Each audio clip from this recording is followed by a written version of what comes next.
That's what they said back in the old days of the space program, A-OK. You may have heard of Taylor Devices in North Tonawanda with their large earthquake protection devices for buildings and bridges to absorb shock and vibration.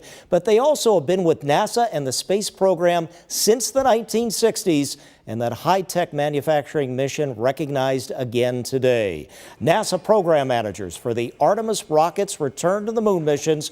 They were there to personally inspect and pass along their praise for the vibration protection and isolation systems like that, which Taylor now makes for NASA as a subcontractor to Lockheed Martin Corporation, which is building right there the crew module or capsule called Orion atop the rocket. Really helps keep the intact thermal tiles, their protection, as the Orion slams into the atmosphere at 25,000 miles an hour, 5,000 degrees Fahrenheit. They also make vibration damper systems on the gantry structure, which holds the rocket on the launch pad and then safely pulls those attachment umbilical cords away at the time of launch. It all has to work perfectly.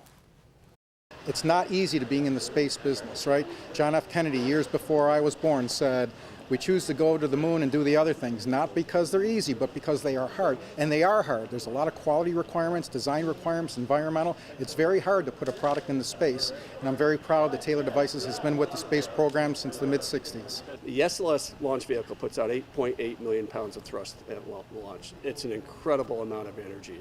It's the most powerful rocket that's ever launched from the Kennedy Space Center. A whole lot of shaking going on. Whole lot of shaking going on, for sure.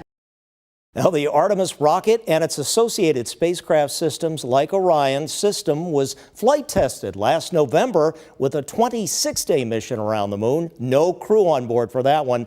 NASA says everything that Taylor Devices made worked perfectly. And they expect the same when Artemis 2 with that 4-person crew should launch sometime in the latter part of next year. Overall, NASA, like the old days of the space program before SpaceX and Blue Origin, has some 3,800 suppliers on the Artemis rocket program all over the country, just like Taylor Devices, and of course other local companies like Moog, Eaton, Ingram Micro, Cobham, and more. An aerospace corporate team for these space missions.